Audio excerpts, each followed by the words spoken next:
As we approach the springtime in Raider Valley, it is time to prepare for the 2014 course registration. I am Mrs. Phipps, one of the assistant principals here at North Forsyth High School, and one of my responsibilities is to create the student and teacher schedules. Today, we are taking this opportunity to use instructional focus to start the registration process with you. Everything relating to the school schedule, the registration, and the staffing is a direct result of the classes that you choose for the next school year. Needless to say, it is an important process.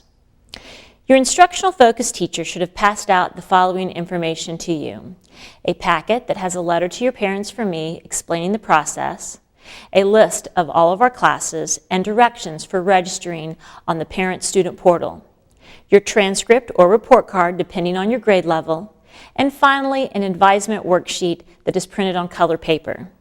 This lists your graduation requirements. Now, before registering for your elective courses, refer to your advisement worksheet, which is on the colored paper, and check the courses that you have passed.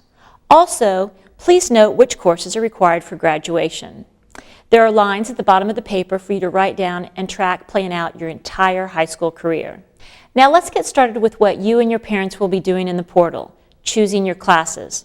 But before we do that, it's important to know the difference between a core class and an elective class. Core classes are your English, math, science, and social studies classes, and electives are the courses that students select in addition to their courses required for graduation. These courses may be additional academic classes, such as world language, or they could be career, technical, fine arts, PE, or other types of classes. When reviewing the course selections sheet, that you will notice that some electives don't have a course number and has a teacher's name. These electives require an application or audition process for placement. This means that you will not be able to register for those electives in Parent Portal. You will have to get in touch with those teachers and follow their application or audition process. This needs to be done immediately, so if you're interested in those classes, you need to speak with that teacher this week and follow their process. After the audition and application process for those classes has concluded, those teachers will send me a list of those accepted into the classes, and I will make the appropriate changes in Infinite Campus. Now, don't put away your elective chart just yet. Look a little more. As you look at your elective sheet, you will notice that some courses require prerequisites.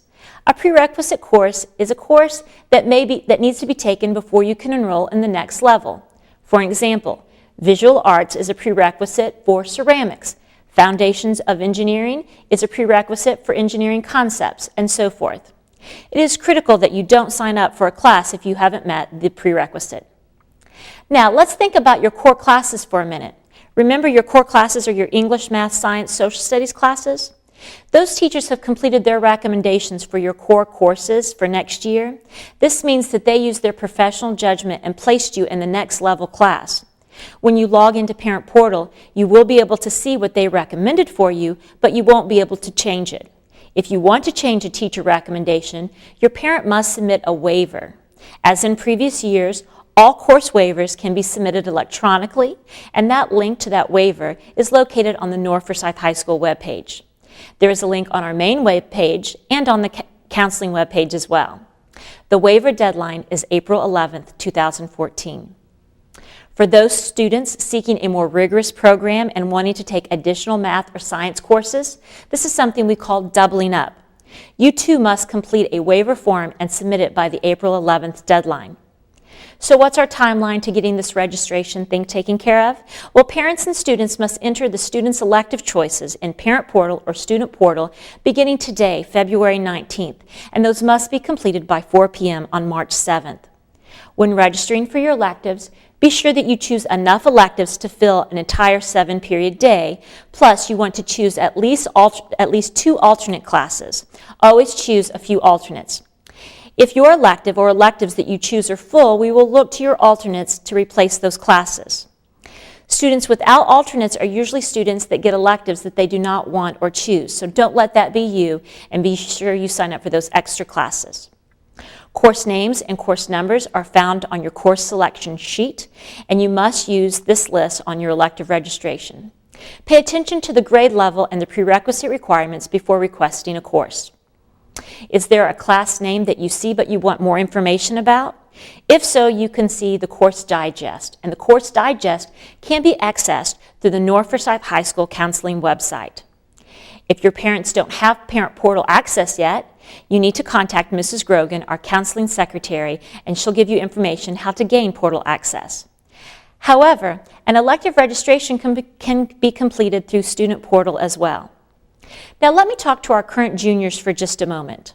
Our current juniors, who are on track to graduate and have space in their schedules, have a unique privilege to have a modified school day their senior year. We call this IE² senior scheduling option. Those students that are interested in this privilege must contact their school counselor and fill out the IE² contract. This contract must be signed by a parent or guardian and is due no later than March 21st. All students that participate in this program must register for a minimum of 4 classes. Just remember that this is a privilege and based on the criteria that I mentioned and on the availability of the classes that you need. Okay, it's time to transition, so please review your course selection sheet and write down the elective names and the course numbers that you want at the bottom of the advisement worksheet. We encourage you to take these worksheets home to your parents and review the required classes and to enter the electives in the parent or student portal. Now please take a few minutes to evaluate your transcript and/or your report card and complete your advisement worksheet. While you do this, we will go off air. During this time, if you have questions, please have your teacher email them to me, Mrs. Phipps, and we will come back on the air and read your questions and give the answers. Please know that some questions may be very specific to your individual needs, and you will need to speak to your counselor directly in those cases. So email me your questions, and we will return in just a few minutes to answer your questions. Thank you for your time and attention.